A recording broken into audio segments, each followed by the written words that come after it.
Good morning. आज मैं आपको यमक अलंकार कराने जा रही हूँ।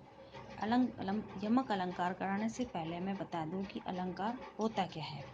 जिस प्रकार से आभूषण धारण करने से नारी के शरीर की शोभा बढ़ती है, उसी प्रकार अलंकार के प्रयोग से कविता की शोभा बढ़ती है।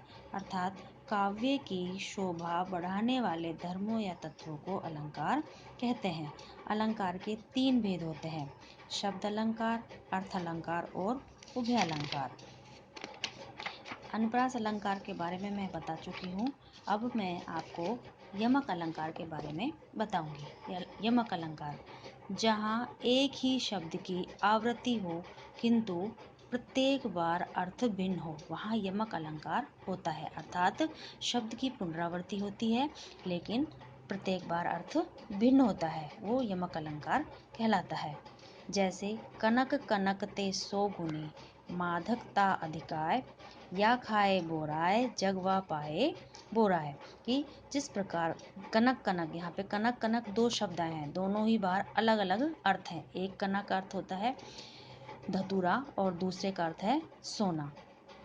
कि दोनों ही प्राप्त होने से मनुष्य को दोनों ही चीज़ प्राप्त हो जाती है तो व्यक्ति पागल सा हो जाता है, चाहे धतूरा प्राप्त हो जाए या फिर सोना प्राप्त हो जाए।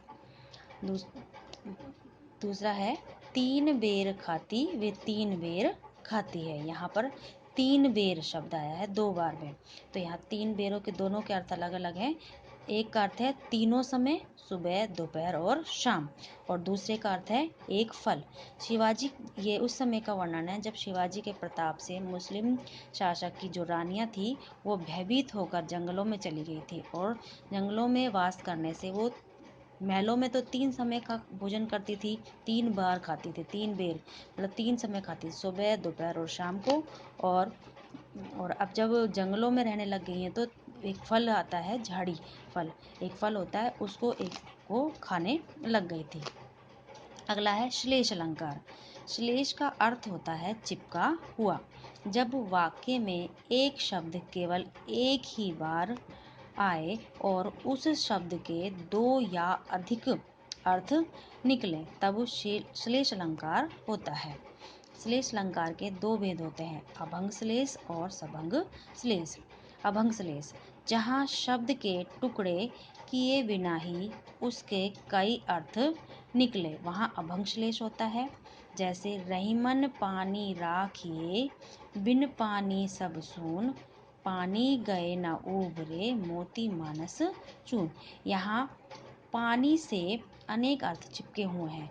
मोती का अर्थ यहाँ पर चमक से लिया गया है, मानस का अर्थ इज्जत से लिया गया है, और चून का अर्थ यहाँ पर आटे से लिया गया है।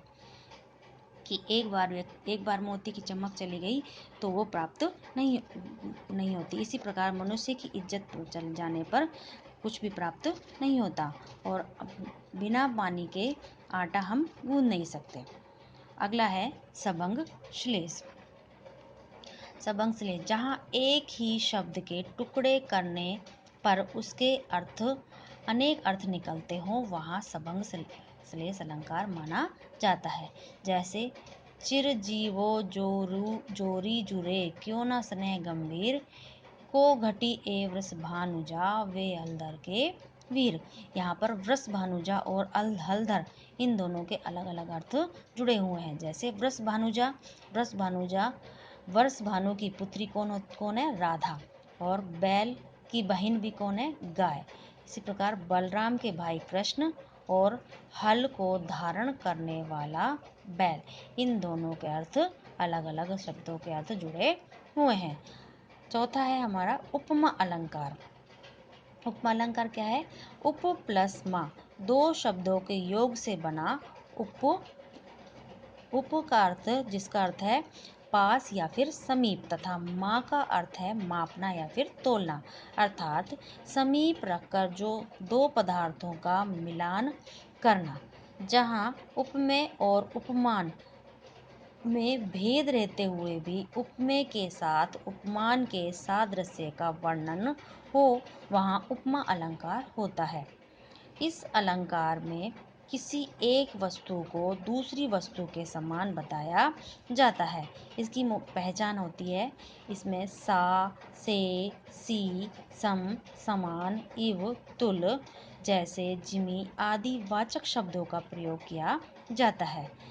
उपमा अलंकार के 4 प्रमुख अंग होते हैं: उपमेय, उपमान, साधारण गुणधर्म और चौथा वाचक शब्द। ये 4 इसके प्रमुख अंग माने गए हैं। पहला है उपमेय। उपमेय क्या है? प्रस्तुत होता है, जिसको उपमा दी जाती है, मतलब जिसको उपमा दी जाती है। उपमान अप्रस्तुत, जो हमारे समीप नहीं है, जिससे उपमा दी जाती है, जैसे प्राकृतिक वस्तुएं जो होती हैं उससे उपमा दी जाती है। तीसरा है साधारण गुणधर्म, वह गुण या दोष जिसके कारण उपमा दी जाती है।